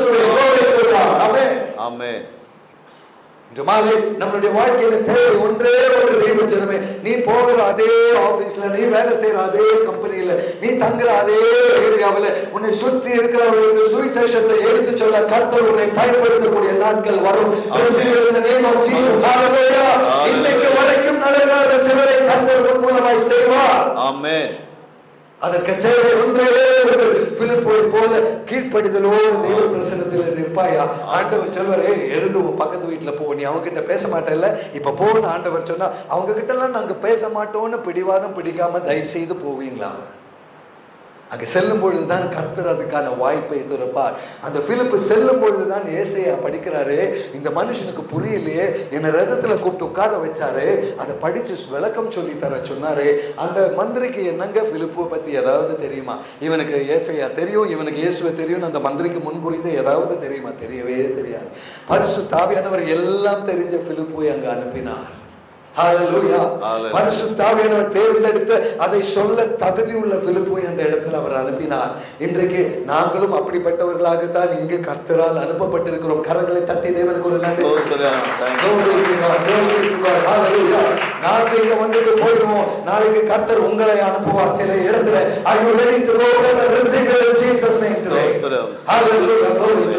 இதுதாங்க ஊழியத்தின் அழைப்பு, இதுதாங்க கர்த்தருக்கு என்று நிற்பதன் பாதை. எனக்கு யாருமே தெரியாத மனுஷர் முன்னால என்னை அனுப்புவார். என்னுடைய வாழ்க்கையில ஏர்போர்ட்ல யாருமே தெரியாத மனுஷர்களுக்கு சுவிசேஷம் சொல்ல கர்த்தர் என்னை நிறுத்துவார். ஆமென். என் பக்கத்து சீட்ல பயணம் செய்யற பையனுக்கு நான் சுவிசேஷம் சொல்லுவேன். எஸ்பெஷலி யூகே எல்லாம் போகும் பொழுது 14 மணி நேரம் 18 மணி நேரம் பிளேன்ல உட்காரும் பொழுது பக்கத்துல இருக்கவங்க கிட்ட பேசி தாங்க ஆகணும். அவரை எந்திரிச்சு ஓடவே முடியாதுங்க, அவர் அங்க உட்கார்ந்து தாங்க ஆகணும். அந்த டைம்ல சுவிசேஷத்தை சொல்ல 14 மணி நேரம் கர்த்தர் தந்ததை சாப்பாடு சாப்பிட்டு போட்டோ எடுத்து நான் ஃபிளைட்ல போனேன்னு பொண்டாட்டிக்கு காமிக்க ஆண்டவர் அனுப்பல. நீ பக்கத்துல இருக்கிறவர்களுக்கு தேவ அன்பு என்னன்னு சொல்ல கர்த்தர் நீ ஒரு சாதாரண பயணி அல்ல, நீ தேவனால் அனுப்பப்பட்ட ஊழியக்காரர் என்பதை உணர்ந்து விடாதே. I tell you brothers and sisters, இதுதான் தெய்வீக அழைப்பின் விசேஷம். இங்க அமர்ந்து இருக்கிற ஒவ்வொரு சகோதரன் சகோதரன் நீ வெறும் சகோதரன் அல்ல, நீ வெறும் சகோதரன் அல்ல, நீ கர்த்தருடைய கரத்தில் ஒரு எதிர்பார்க்கிற ஊழியக்காரன், நீ ஊழியக்காரன், நீ receive it in the name of Jesus. கர்த்தருடைய அழைப்பு உண்மையில் உண்டு. ஆமென். உன்னை குறித்து அவர் நிறைவேற்ற வேண்டிய திட்டங்கள் அனைத்தும் உண்டு. ஆனால் ஒரு பிலிப்பை போல கீழ்ப்படிய நீ தயார் உள்ளவனாக நீ இருக்கிறாயா? பரிசுத்தத்தோடு அவருக்கென்று நடந்து கொள்ள உன்னை அர்ப்பணிப்பாயா?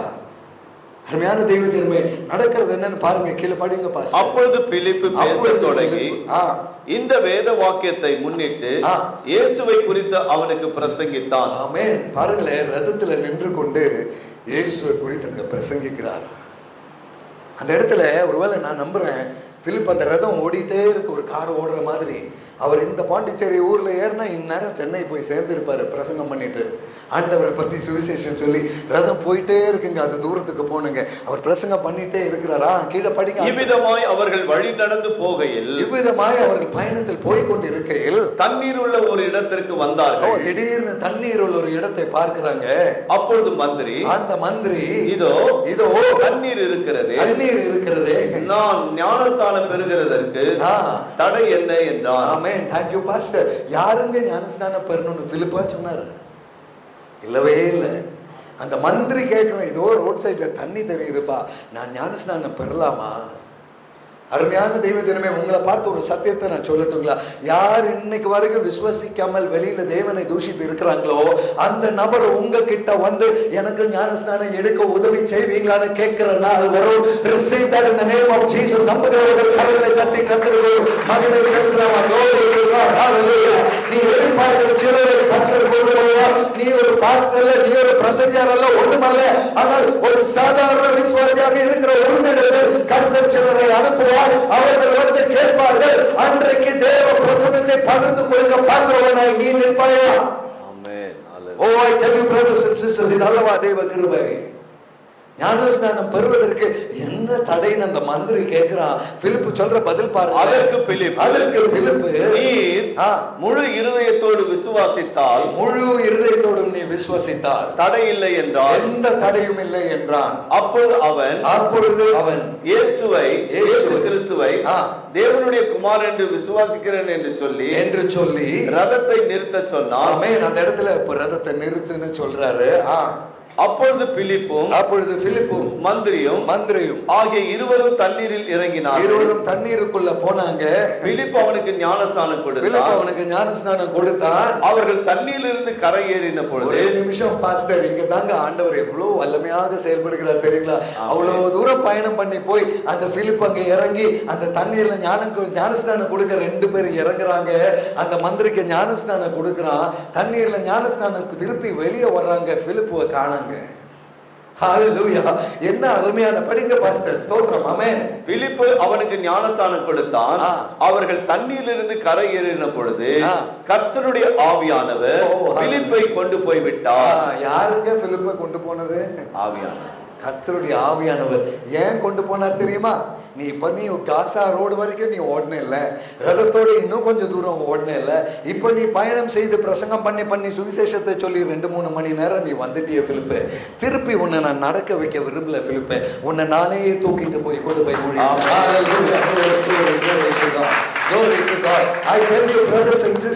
உன்னை கரங்களில் தாங்குகிற ஒரு தெய்வ ஆவியானவர் உண்டு. ஆமென். ஸ்தோத்திரம். உன்னை அவருடைய கையில் தாங்குகிற ஒரு பிரசன்னம் உண்டு. Glory to God. Hallelujah. அவர் சித்தத்தை நிறைவேற்ற நீ இருப்பாய். உனக்கு நேரம் இருக்கிறது. உன்னுடைய வாழ்க்கையை அர்ப்பணிப்பாய் என்றால் உன்னை தூக்கி சென்று ஊழியம் செய்ய கர்த்தர் உன்னை பயன்படுத்துவார். Hallelujah. இதுதாங்க ஒரு ஊழியக்காரனுடைய, ஒரு சர்ச்சுக்கு வர்ற கர்த்தரை ஆராதிக்கிற ஒரு தேவ குழந்தையுடைய வாழ்க்கையின் அழகே. ஆமென். ஹalleluya. அதனால தான் நான் எப்பொழுதுமே சொல்லுவேன், கர்த்தரை நம்புகிற ஒரு மனுஷனுடைய வாழ்க்கை மற்றவங்களை போல அல்ல. அதை என்னுடைய அனுபவத்தில் இப்ப இந்த பிலிப்பை பற்றி நம்ம வேதாகமத்துல படிக்கிறோம். என் வாழ்க்கையில கர்த்தர் தந்த நிறைய அனுபவங்கள் உண்டு. நான் பாருங்களேன், போன டைம் பாம்பே ஏர்போர்ட்ல நான் போகும் பொழுது, நான் அங்கிருந்து யூகேக்கு இருக்கிற ஃப்ளைட்டை நான் எடுக்கணும். அந்த பாம்பே ஃப்ளைட்டுக்கு நான் 3 மணி நேரம் முன்னால ஏர்போர்ட்டுக்கு போகணும். நம்ம வெளிநாட்டுக்கு போகணும்னா அங்க 3 மணி நேரத்துக்கு முன்னால போகும்போது தான் திடீர்னு ஒருத்தர் வந்து போன்ல கூப்பிட்டு, பிரதர் என்னுடைய மனைவி கேன்சர்ல இருக்கிறாங்க, நான் அவங்களை கூட்டிட்டு வரேன் பிரதர், அவங்களால நடக்க முடியாது, படுக்கையில் இருக்கிறாங்க, நான் அப்படியே எங்க கார்ல படுக்க வச்சு கூட்டிட்டு வரேன், உங்க ஹோட்டலுக்கே கொண்டு வரேன், தயவு செய்து ஜெபிப்பீங்களா? நான் வாட்சை பார்க்குறேன், என் ஃப்ளைட்டுக்கு டைம் ஆச்சு. இந்த அம்மா வந்து ஜெபிச்சு நான் போறதுக்குள்ள எனக்கு ஃப்ளைட்டு கிடைக்காது. நான் சொன்ன பிரதர் எனக்கு டைம் ஆச்சு. தெளிவாக ஆவியானவர் சொன்னார், நீ அந்த அம்மாவுக்காக ஜெபிக்கும்படி நான் உன்னை நியமிக்கிறேன். ஆவியானவருடைய சத்தம் எனக்கு தெளிவாக கேட்டது. நான் சொன்ன ஃப்ளைட்டு போனா போட்டும், ஆவியானவர் சொல்கிறாரே, I am ready to obey you Lord. அந்த அம்மாவை கூட்டிட்டு வந்தாங்க. 2 மணி நேரம் அந்த டிராபிக்ல தாண்டி வந்தாங்க. என் ஃப்ளைட்டு போறதுக்கு நீ 1 மணி நேரம் உள்ள விட மாட்டாங்க ஏர்போர்ட்ல, எனக்கு நல்லா தெரியும். 1 மணி நேரத்துக்கு முன்னால இன்டர்நேஷனல் ஃப்ளைட்ல ஏத்தவே விட மாட்டாங்க, பேக் கூட எடுக்க மாட்டாங்க. அந்த அம்மா வந்தாங்க, அந்த ஹோட்டல்ல வச்சுட்டு அந்த அம்மாவுக்காக ஜெபித்த. நடந்தது என்ன தெரியுங்களா? ஆண்டவர் அபரிவிதமான ஒரு சௌக்கியத்தை அந்த அம்மாவுக்கு ஆவியானவர் சொன்னார், நீ புறப்பட்டு நீ ஏர்போர்ட்டுக்கு போ.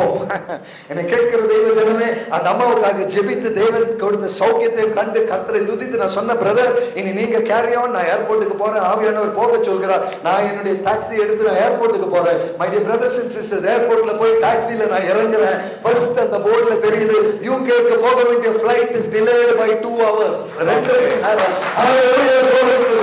அந்த 2 மணி நேரம் டிலே என்ன தெரியுமா? நான் ஏர்போர்ட்டுக்கு போற டைம் கரெக்டா 3 மணி நேரம் டிபார்ச்சருக்கு முன்னால. ஆமென். கர்த்தரால் கூடாத காரியம் ஒன்றும் இல்லை. ஹalleluya. I tell you brothers and sisters, ஏர்போர்ட்ல நிக்கிற 350 பேர் வந்து 2 மணி நேரம் காத்துட்டு இருப்பாங்க. கர்த்தருடைய குழந்தைகளே, நீ ஊழியத்தை முடிச்சிட்டு நீ வந்து ஃளைட்டுக்கு நேரா ஏறுற கிருபையை கர்த்தர் தருவார். இது என்னுடைய அனுபவம். Receive it in the name of Jesus. Amen. I tell you brothers and sisters, பிலிப்புவினுடைய தேவன் உண்மையுள்ள தேவன். ஹalleluya. ஆவியானவரால் கூடாதது ஒன்றுமில்லை. சூழ்நிலையை மாற்றுவார், செயலை மாற்றுவார், நேரத்தை மாற்றுவார், ஊழியத்தில் நிறுத்துவார், அவர் உன்னை பயன்படுத்துவார். ஆமென். ஆமென்.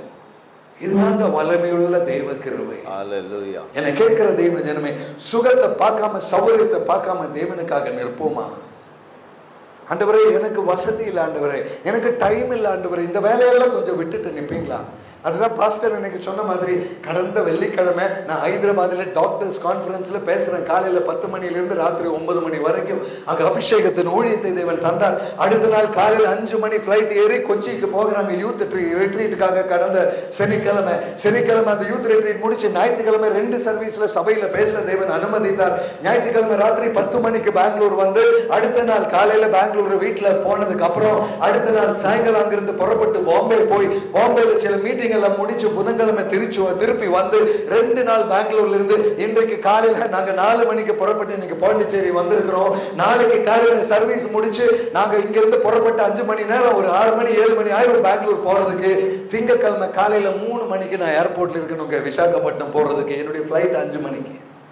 என்னை கேட்கிற தெய்வ ஜனமே, விசாகப்பட்டினம் போய் அங்கிருந்து ஒரிசா போய் 3 நாள் ஊழியத்தை முடிச்சு திருப்பி வந்து அடுத்த வியாழக்கிழமை நான் அங்கிருந்து நான் ஸ்பெயின்ங்கிற ஊருக்கு போய் அங்க ஊழியம் செய்ய கர்த்தர் ஒரு கிருபை தந்திருக்கிறார். I tell you brothers and sisters, உன்னுடைய நேரம் ஒரு பிரச்சனை அல்ல, உன்னுடைய டைம் ஒரு பிரச்சனை அல்ல, உன்னுடைய ஆரோக்கியம் ஒரு பிரச்சனை அல்ல, உன்னுடைய வசதி ஒரு பிரச்சனை அல்ல, உன்னுடைய அழைத்தவருடைய சித்தம் மாத்திரமே. I tell you brothers and sisters, கர்த்தருக்காக ஓட, கர்த்தருக்காக உழைக்க நமக்கு அந்த ஆரோக்கியத்தை அவர் தந்திருக்கிறார். கர்த்தருக்கு நிற்கதாக இந்த சுவிசேஷத்தின் அறிவை நமக்கு தந்திருக்கிறார். இல்லாதவனுக்கு இந்த சுவிசேஷத்தை சொல்ல கர்த்தர் உன்னை அனுப்புவார். Amen. Are you ready to stand for the glory of this God? அந்த பிலிப்பை என்ன செய்தார்? படிக்க பாஸ்டர் கீழே இன்னொரு ஊருக்கு கொண்டு போய், அந்த ஊர் பெயர் கூட இருக்குங்க, அசோட்டுங்கிற பட்டணத்திற்கு கொண்டு போனார். பிலிப்பு ஆசோத்திலே காணப்பட்டு, பிலிப்பு அசத்தில காணப்பட்டு அவ்விடத்திலிருந்து பிரயாணம் பண்ணி செசாரியாவுக்கு வருகிற வரையில் சகல பட்டணங்களிலும் சுவிசேஷத்தை பிரசங்கித்து கொண்டு வந்தான். பிலிப்பு எப்படிங்க அந்த ஞானஸ்நானம் கொடுத்த குளத்திலிருந்து இந்த அசத்துங்கிற பட்டணத்துல, அதாவது மேப்ல நீங்க ரஃபா பாத்தீங்கன்னா பிலிப்பு ஞானஸ்நானம் கொடுத்த குளத்தின் வழியிலையும் இந்த அசத்துங்கிற பட்டணத்துக்கு ஒரு 500 கிலோமீட்டர் அப்ராக்சிமேட்லி தூரம் இருக்குங்க. ஆவியானவர் அப்படியே ஒரே நிமிஷத்துல தூக்கிட்டு பிலிப்பு அங்க கூட்டிட்டு அவர் போயிட்டார். பிலிப்பு, தொடர்ந்து நீ ஊழியத்தை தொடர்ந்து கோப்பா, என்ன கேட்கிற தெய்வ ஜனமே, இந்த பைபிள்ல கொடுக்கப்பட்டிருக்கிறதெல்லாம் பொய் கதையா இருக்க முடியாதுங்க. இது ஆவியானவர் செய்தார்னா செய்தது தான். ஆமென். ஹல்லேலூயா. ஹல்லேலூயா. ஆனா இந்த பைபிளை படிக்கிற நம்ம வாழ்க்கையில இன்னைக்கு இது காணுமே. அருமையான தெய்வ ஜனமே, அப்போஸ்தலர் 8வது அதிகாரத்துல இருக்கு.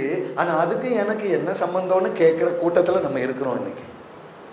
இன்னைக்கு தெளிவா நான் உங்களை சொல்றேங்க. சென்னையில ஒருத்தனுக்கு ஜெபிக்கணும்னு ஆவியானவர் உன்னை தூக்கிட்டு போய் சென்னையில விடுவார். நீ ரெடியா? Glory to God. Hallelujah. Are you ready brother sister? அதுக்கு நீ தயாரா? இன்னைக்கு சூழ்நிலையில பாக்குற காரியங்கள் என்ன தெரியுமா? நான் அடுத்த பிளைட்ல ஏறும் பொழுது பக்கத்து சீட்ல இருக்க வேண்டியவன் கர்த்தரை தேடுகிறவனாக இருப்பான். அதுதான் தேவ கிருபை. அவன் இயேசு யாரு, இந்த இயேசுவின் ரட்சிப்பு என்னங்கிற கேள்வியுடையவனாகத்தான் என்னுடைய பக்கத்து சீட்ல இருப்பாங்க. அது எப்படி அமையுதுன்னு எனக்கு தெரியல. அதை அமைக்கிறது ஆவியானவர். சில வேளைகளில் ஃப்ளைட்ல புக் பண்ணும்போது நமக்கு ஒரு சீட் நம்பர் 6E வரும். ரொம்ப சந்தோஷம். ஈனா விண்டோ சீட் ஆச்சே, அதனால அங்க போய் உட்காந்துக்கலாம்னு சொல்லி ரொம்ப சந்தோஷமா போவோம். அங்க போய் போர்டிங் பாஸ் வாங்கும்போது, sir your seat has been changed to 32B சொல்லுவாங்க. பரவாயில்ல, 32B பரவாயில்ல.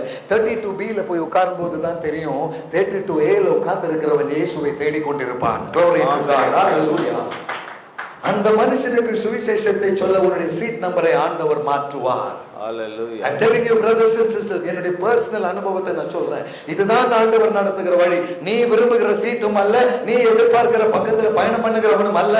உன் பக்கத்தில் இருக்கிறவன் கர்த்தரால் அனுப்பப்பட்டவன். பிலிப்பே, நீ பேச வேண்டிய எத்தியோப்பியனை உனக்கு தெரியாது. பிலிப்பே, அவன் தேவை உனக்கு புரியாது. ஆனால் புரிகிற ஆவியானவரை நடத்துவார். Philippe, are you ready to walk in the words of the Holy Spirit today? Amen. That's all that matters, brothers and sisters. வேற எந்த தேவையும் நம்ம வாழ்க்கையில் இல்லைங்க. இன்னைக்கு கர்த்தர் நடத்துவார். உன் வாழ்க்கையின் தேவைகளை கர்த்தர் சந்திப்பார். நீ நெருக்கத்தில் மத்தியில் கண்ணீரில் மத்தியில் இருக்கிறியா, அதன் நடுவில் கர்த்தருடைய கரம் உன்னை தாங்கும். Receive it in the name of Jesus, by faith in Jesus' name. Oh glory to God. நீ செய்ய வேண்டியது ஒன்னே ஒன்று, பிறனை மன்னிப்பாயா, பிறன் மேல் வெறுப்பை வைக்காமல் வாழ்வாயா, பரிசுத்தம் இல்லாமல் தேவனை தரிசிக்க முடியாது என்பதை அறிந்து பயபக்தியோடு கர்த்தர் பார்வையில் நல்லவனாய் வாழ நீ முயற்சி எடுப்பாயா? அதற்கான ஒரு எஃபர்ட் நீங்க எடுப்பீங்களா? பரிசுத்தமாய் வாழ பிரயாசப்படுவீங்களா? கர்த்தர் உங்களை ஒரு பெரிய ஊழியக்காரராய் பயன்படுத்துவார். ஹல்லேலூயா, glory to God. நீ ஜெபிக்கிற வேளையில தூதர்கள் உன்னோடு பேசுவார்கள். நீ போகிற பயணத்தில் ஆவியானவர் உன்னோடு கூட பேசுவார். நீ ஆவியானவரால் நடத்தப்படுகிற ஒரு மனுஷனாய் மனுஷியாக இருப்பார். கரங்களை தட்டி கர்த்தருக்கு நன்றி நன்றி நன்றி நன்றி சொல்லுவோமா? Let the name of the Lord be exalted today. Glory, glory, glory. என்ன கேட்கிற தெய்வ ஜனமே, என் விருப்பம் எல்லாம் என்ன தெரியுங்களா? இந்த சபையில் இருக்கிற நீங்க அத்தனை பேரும் பரிசுத்த ஆவியால் நடத்தப்படுகிற ஒரு ஐயாவாக அம்மாவாக நீங்க இருக்க வேண்டும். ஆமென், ஹல்லேலூயா. பரிசுத்த ஆவியின் சத்தத்தை கேட்கிற பாக்கியம் நீங்கள் ஒவ்வொருவரும் பெற வேண்டும். இது அல்லவா தேவன் சித்தம். இதற்காக அல்லவா தேவன் நம்மை அழைத்திருக்கிறார். இன்று மாலை இந்த வேறு வார்த்தைக்கு முன்பதாக நிற்கிற நம்ம ஒவ்வொருத்தரும் ஒரு விஷயம் நம்ம வாழ்க்கை, ஆண்டவரே அந்த பிலிப்பை போல் ஒரு ஊழியம் எனக்கும் தாங்க ஆண்டவரே. ஹல்லேலூயா. நான் ஒரு காரியத்தை நிர்ணயிக்கும் போது அதை வாய்க்க பண்ணும் ஆண்டவரே. என் பாதைகளுக்கு பிரகாசம் வீசும் ஆண்டவரே. என் விண்ணப்பத்தை கேளுங்க ஆண்டவரே. என் நேர்த்திகளை நிறைவேற்ற கிருபை தாங்க ஆண்டவரே. என் விண்ணப்பத்துக்கு செவி கொடுங்க ஆண்டவரே. உமக்காய் நிற்க என்னை நான் அர்ப்பணிக்கிறேன்னு சொல்லி நம்ம ஒவ்வொருவரும் கர்த்தருடைய கரங்களில் நம்மை தாழ்த்தி நம்ம அர்ப்பணிக்கலாமா? இது வல்லவா தெய்வ கிருபை என்னால், இது வல்லவா தெய்வீக அபிஷேகம். அருமையான தெய்வ ஜனமே, நாளை தினத்துல ஞாயிற்றுக்கிழமை ஆராதனைக்கு நம்ம ஒவ்வொருத்தரும் வரும் பொழுது ஆண்டவரே உமக்கு உகந்த ஒரு ஆயுதமாக உடைய கரங்களில் பிரதிஷ்டை செய்யப்பட இந்த ஞாயிற்றுக்கிழமை ஆராதனையில் என்னை பலப்படுத்துங்க. விண்ணப்பத்தோடு வருவோமா? ஒப்புக்கொள்கிற எல்லாரும் கொஞ்சம் கரங்களை தூக்கு வைக்கலாம். தேவ பிரசன்னத்துல என்னை பயன்படுத்துங்க ஆண்டவரே சொல்லுகிற எல்லாம் கொஞ்சம் கரங்களை தூக்கு வைக்கலாம். என்னை பயன்படுத்துங்கப்பா. குறைவுள்ள அடியை என்னை சமர்ப்பிக்கிறேன்ப்பா. என்னை உம்முடைய மகிமைக்காக பயன்படுத்துங்க. உம்முடைய ஊழியத்தில் உமக்காக நிற்க நான் என்னை தருகிறேன். என்னை பயன்படுத்துங்கப்பா சொல்லி தேவ பிரசன்னத்தில் நம்ம ஏற்றெடுப்போமா? நம்ம ஒவ்வொருத்தரை அர்ப்பணிப்போமா? கர்த்தருடைய கரங்களில் ஸ்தோத்திரம். நம்ம எல்லாம் தலை வணங்கி கண்களை மூடி கர்த்தருடைய பிரசன்னத்தில் நம்மை அர்ப்பணிக்கலாமா? இருக்கிற இடத்துல அப்படியே எழுந்து நிற்போமா? தேவ பிரசன்னத்தில் glory to God, hallelujah. கர்த்தருக்கு மரியாதை செலுத்தும்படி எழுந்து நிற்போமா? தேவ பிரசன்னத்தில் glory to God. கண்களை மூடின வண்ணமாய் இந்த வேளையில ஜெபசித்தோடு தேவ பிரசன்னத்தில் எழுந்து நிற்போமா? அவருடைய சிங்காசனத்தை சற்று நோக்கி பார்ப்போமா? எங்கள் அன்பின் தேவனே, நீர் ஒரு தெருவில் ஓட சொன்னால் ஓடக்கூடிய ஒரு தாழ்மை எனக்கு தாங்க ஆண்டவரே. நான் பெரியவன் என்று எண்ணாமல் உங்களுடைய சத்தத்துக்கு கீழ்ப்படிய கிருபை தாங்கப்பா. என்னுடைய ஆசீர்வாதங்கள் தடையாக நிற்காதபடி என் கர்த்தருடைய பாதத்தில் ஆண்டவரே நான் ஒரு அடிமை என்று ஏற்றுக்கொள்ள அடிமைகள் ஒவ்வொருவருக்கும் அந்த கிருபை நீர் தரும்படி நாங்கள் கேட்டுக்கொள்கிறோம். அப்பா உங்களுடைய பிரசன்னத்தை நிறைவேறி தாங்கப்பா. உங்களுடைய ஆசீர்வாதம் தாங்கப்பா. உங்களுடைய ஐஸ்வர்யம் தாங்கப்பா. உமக்கு ஏற்ற அர்ப்பணிக்கிறோம், சமர்ப்பிக்கிறோம், மன்னிக்க